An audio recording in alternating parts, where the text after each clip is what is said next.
What's up, y'all? This is 10X Generation, and this is my road to $1 billion. So, in my previous video, I talked about applying for a job and in general labor, and how that's a significant shift for me and almost a redefinition of my identity. I used to be real skinny, programmer, kind of archetype. And after doing that for so long, I realized that lifestyle doesn't actually align with my values. I got a lot of time to really just dive into myself and figure out what I actually value. And frankly, it may come to a shock a little bit based off the title, but money isn't actually a huge priority for me. It was more about creation and creative exploration. But I found that health is one of the main things that I really value, and that's something that will pay dividends for my entire life, getting my health right. And of course, the way the business was going, just projected over several more months in the future, I would be at a kind of in a bad place. So I went ahead and got a job, and I started it about 2 weeks ago, and I gotta say I love it. I think it was the correct decision. I'm outside all day, so I don't know if you could tell, but I got a little bit of a tan. I'm outside all day. I'm getting exercise. Every single day I get over 10,000 steps, and one day I hit over 15,000 steps, and I feel good, feel energized. I feel great. But there's a bunch of other benefits that I wasn't really expecting to get. First off, my job is right next to my gym. It's literally like a minute away. So this encourages me to go to the gym every single day I work. So I'm going to the gym now 5 days a week. And because the type of physical work that I'm doing is different than, lifting heavy weights, the 8 hours I'm working is more like continuous cardio in a way, and then the gym is more intense weight training. So it's different on my body. So I'm still able to go to the gym for an hour 30 after working. So that's pretty cool. There's a communal aspect. I have a set of coworkers. They're all way older than me. All of them are over 50. There's a couple that are over 60 who are retiring in a couple years, and it's just amazing coworkers. It's weird, like you would think I would feel out of place, but I really don't feel out of place. It's cool. I don't even it's honestly kind of a dream. But I'm not even gonna go into that really. It's just an excellent job. And it aligns with a lot of my values. And I don't know if I said this in my previous video, but my goal with this new phase in my life is to continue working, putting money away for things like buying a house and all this. But also when I come home, to still work on my business. I don't want to give it up. I really don't. I put a whole lot of energy and mental effort into learning how to program, learning how to market, learning how to, create landing pages, and even graphic design, all these different skills that go into building an app. And I really don't want the amount of, I want to get a significant return on my investment. So I'm not going to give it up. But I can say that I have felt a little bit of a mental block. The same story over and over, a little bit of a mental block, because I'm realizing that this entrepreneurial path is really one derived mostly from, I hate to say it, but like an egotistical standpoint. Now that I have a consistent source of income that's non-volatile, and I can see how good a work environment can be, a lot of my reasoning for having a business has been kind of shaken a little bit. One of the reasons I wanted to create my own business is because you get to set your own hours. But what happens if your job has the good hours? Well, that need for control over your hours is less significant. Same thing with wanting to provide a valuable service to the world. Well, if your job does that, then you needing to have your own business really just seems less attractive. And once I, kind of parsed all through that, I found that, like I said, the main thing is really just ego. There's billions of products out here in the world just trash, and just I can't tell you how many apps are being uploaded to the App Store every single day.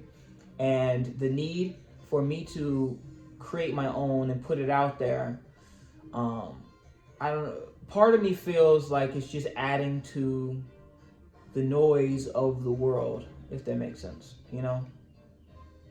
I could say it's my noise. I do have my own special touch onto it, but that's kind of what it feels like a little bit. Especially if it's something that I'm not entirely passionate about. Like, I'm in the cloud gaming space. I'm not really a gamer. I'm not someone, like, I play video games, but like I'm not overly passionate about it. So I realized, like I said, the main reason why I wanted to be an entrepreneur is because there was a certain kind of prestige about it. There's an air around it that I found attractive.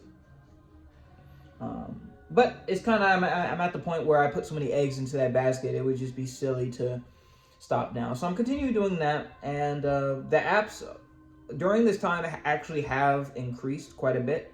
I've changed my ad strategy. I decreased the amount that I'm spending every single day, and I've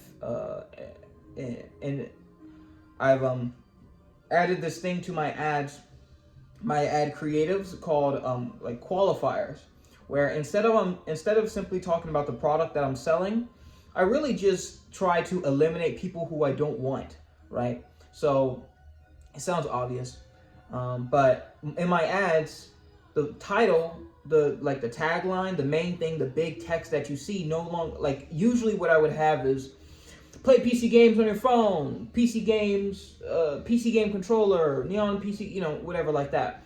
But what I've started doing is having a qualifier where I say, if you have a PC, if you have a gaming PC, if you have a good gaming PC. So anybody who's looking at that, if they don't have a PC, they're not going to click on it. And if they don't have a good gaming PC, they're not going to click on it either. And that restricts the people who I'm looking at. And I kind of got this idea, again, it sounds obvious, but I got this idea because I was watching this video and it was discussing the psychology behind some of these scams, right? You'll get a scam that's just a bunch of random text, or the Nigerian prince scam where they say, hey, I'm a Nigerian prince, please send me some money, blah, blah, blah, blah, blah.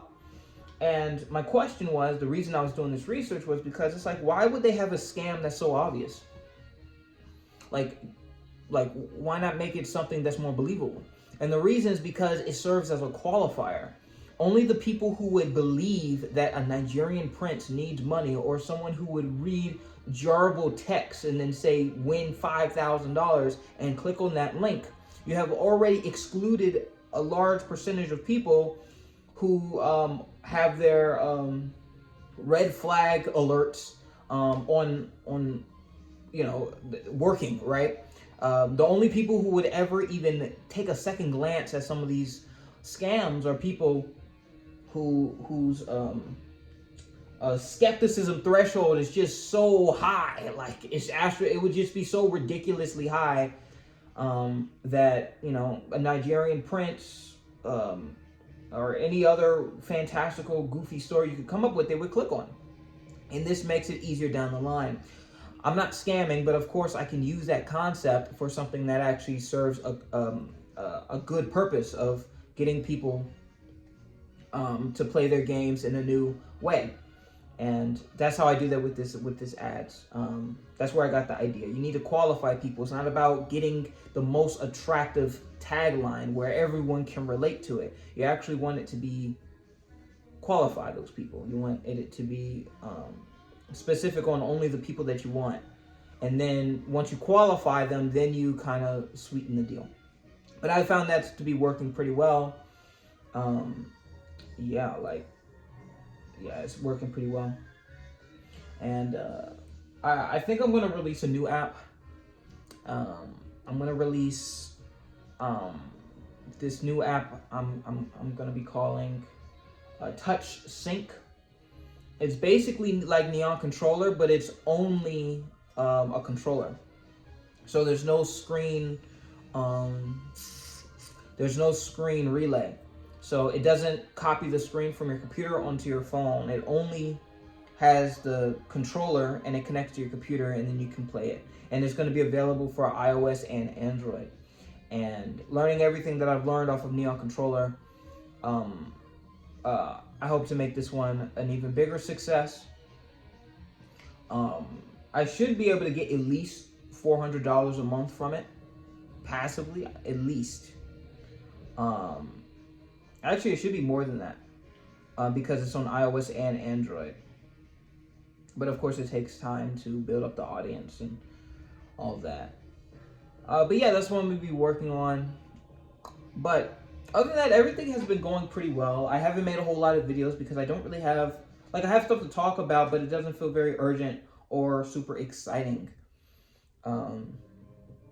Yeah, not really. Not yet. So, but that's where I'm at. Yeah, so thank you all so much for watching. This is 10X Generation, and I'll see you guys next time.